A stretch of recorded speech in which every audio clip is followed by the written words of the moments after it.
Welcome back to Footballology. So last week I did really well on my game picks. I hit 50% on my fantasy picks. Jordan Matthews, Alex Smith did really well for me. Terrance West and Alfred Morris completely struck out for me, and it sucks because it's like running backs in fantasy football. Those are the guys you really want to hit home runs with. But this week I feel really good about my picks. I'm hoping to get my percentage up a little bit higher, better than 50%. My game picks, I think I picked 10 games out of 15 that were on Sunday, and including Mondays.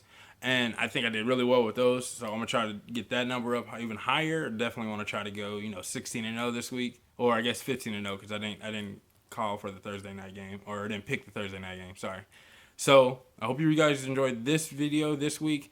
Share the video. Get it out there. I know it's so short notice, but I want more than 5 views. I just checked my last video and I had 5 views on it.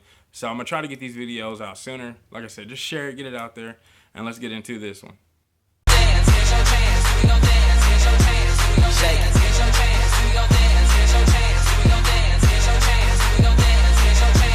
Drop down and shake, shake. Drop down and shake, shake. Drop down and shake, shake. Drop down and shake.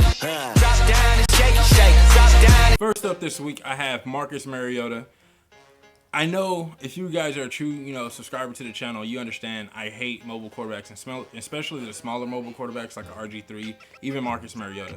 But I definitely like Marcus Mariota's matchup this week against Detroit. Detroit does not have a defense whatsoever, so I feel like that's a team that he can either run for 100, or no, I don't tell you. I think he can run for 100, and then at the same time put up 300 passing yards and still have 3 touchdowns.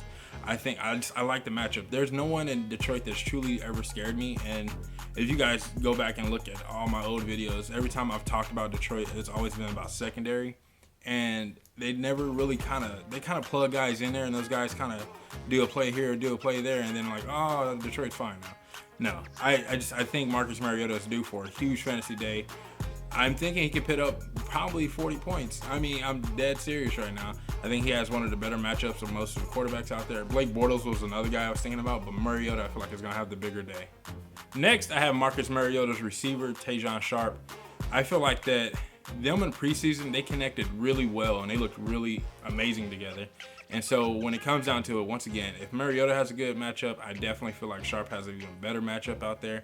And there's a guy that I think he's going to eat it alive at PPR, and think definitely a guy that you can, get in daily. And that's what I'm looking to do personally. Him and Mariota are going to be my stack. And I think that they're just going to put up monster numbers against this Detroit. I mean, we see Andrew Luck do it last week. Mariota, it's a little bit more on the mobile side, if you will. He's more of a willing runner than Luck is. And so I think that's why I think Mariota's going to have an even bigger day, and Sharpe is going to have a big day as well. I think Sharpe can finish as a top 5 receiver in fantasy this week. I'm going to put it out there. I'm going to say he is going to finish as a top 5 receiver this week in fantasy, and I just think he's going to kill it. Even in standard scoring, I think he's still going to kill it, and he's made a really good start this week. Next up is my crazy pick of the week. I got Mark Ingram. I definitely feel like he's going to have a better game than a lot of people are expecting because it's the Giants game and the New Orleans Saints game. The best formula for a bad defense, the best way to help a bad defense is with a true running game and keep the defense off the field and keep the ball on the ground.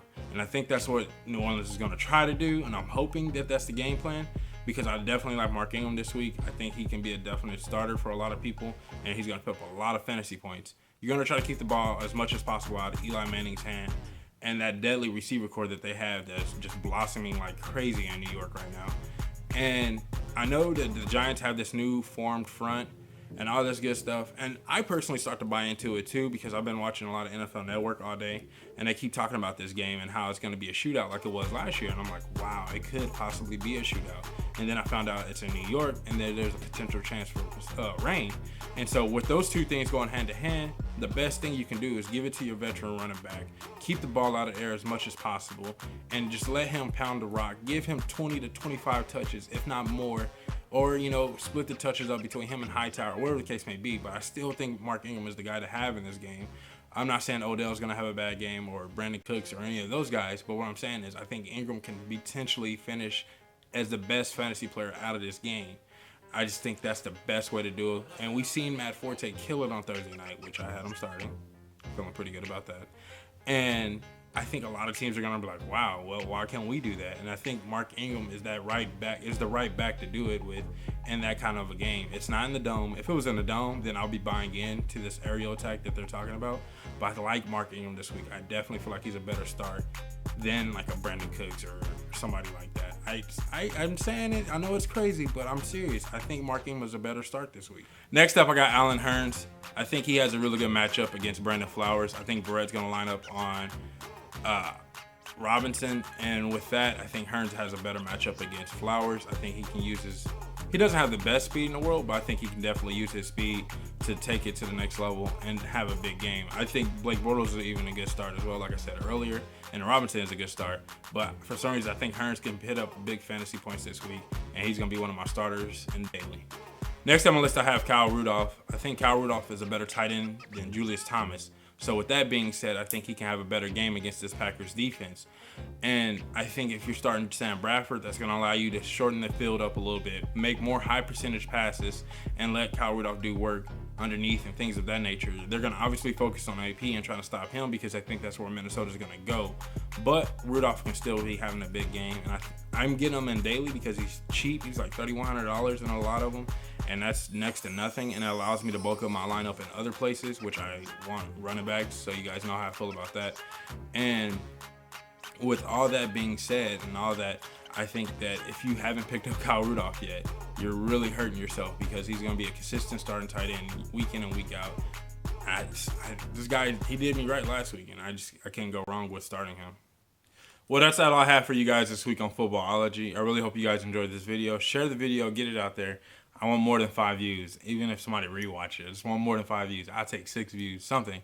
But I really like these fantasy sleepers this week. My game picks are going to be down in the description box below.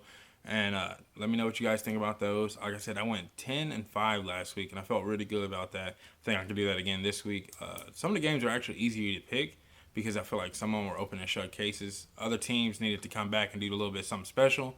But it was fun. It was a great week one, in my personal opinion. But if you're not a footballologist yet, go and subscribe to the YouTube channel today and become a footballologist. And stay safe, football fans. Week 2 of the NFL season.